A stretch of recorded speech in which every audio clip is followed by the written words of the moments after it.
Welcome to Kids World. जंगल के बीचों बीच एक छोटा सा सब्ज मेंढक फीजो दरिया के किनारे अचल रहा था। उसे कनूल के पतों पर कूदना और ठंडे पानी में छींटे मारना बहुत पसंद था। लेकिन फीजो हमेशा किनारे के करीब ही रहता था, क्योंकि वो जानता था कि दरिया में बड़े जानवर रहते हैं, खास तौर पर एक बड़ा मगरमच्छ अलजी।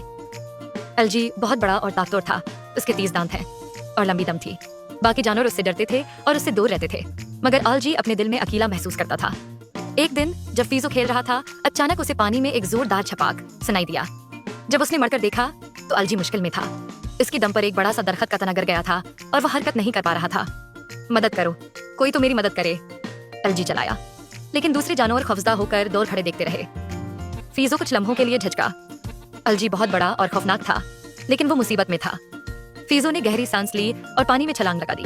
वो एक कनूल के पत्ते से कूदकर लकड़ी के तने पर पहुंचा और अपनी पूरी ताकत से धकेलने लगा। फिक्र न करो अलजी, मैं तुम्हारी मदद करूंगा, फीजो बोला। शुरू में तना हिलने का नाम नहीं ले रहा था, लेकिन आखिरकार एक जोरदार धिक्के के साथ वो अलजी की दम से हट गया। अलजी फौरन सतह पर आया और एक गहरी सांस ली। तुमने मुझे बचा लिया नन्हे मेंढक, अलजी हैरान होकर बोला। इस दिन के बाद फीजो और अलजी बेहतरीन दोस्त बन गए। अलजी ने फीजो को अपनी पीठ पर बिठाकर दरिया के सफर पर ले जाना शुरू कर दिया।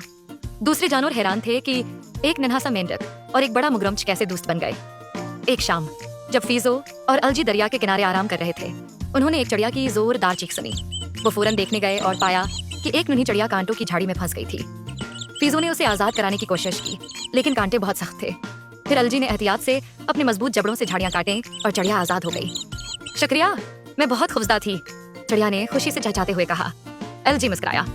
मैं जानता हूँ कि फंस जाने का कितना बुरा एहसास होता है। एक सच्चा दोस्त हमेशा मुश्किल वक्त में मदद करता है। ये सुनकर जंगल के जानवर हैरान रह गए। वो अलजी से डरते थे, लेकिन अब उन्होंने देखा कि वो दिल का बुरा नहीं था। कुछ दिन बाद बंदरों का एक गिरवा एक तैरती हुई लकड़ी पर फंस गया और वो तेजी से आबशार की तरफ जा रहे थे। फीजो और अलजी को फौरन अंदाजा हो गया कि उन्हें कुछ करना होगा। फीजो, मेरी पीठ पर चढ़ो, मैं जितना तेज हो सके तैर कर जा रहा हूँ, अलजी ने कहा। वो दोनों तेजी से बहते हुए दरिया की तरफ बढ़े। अलजी ने अपनी ताकतवर दम से लकड़ी को धकेला, जबकि फीजो ने बंदरों को किनारे की तरफ जाने में मदद दी। जैसे ही बंदर किनारे पर पहुंचे, जंगल के तमाम जानवर खुशी से तालियां बजाने लगे। अब सबको मालूम हो गया था कि सच्ची ताकत सिर्फ जिस्मानी कूद में नहीं, बल्कि दूसरों की मदद करने में भी है। कहानी के असबाक, एक छोटा सा नेकी का काम बड़ी दोस्ती में बदल सकता है। Hey kids, thanks for watching. Don't forget to subscribe our channel and press the bell icon.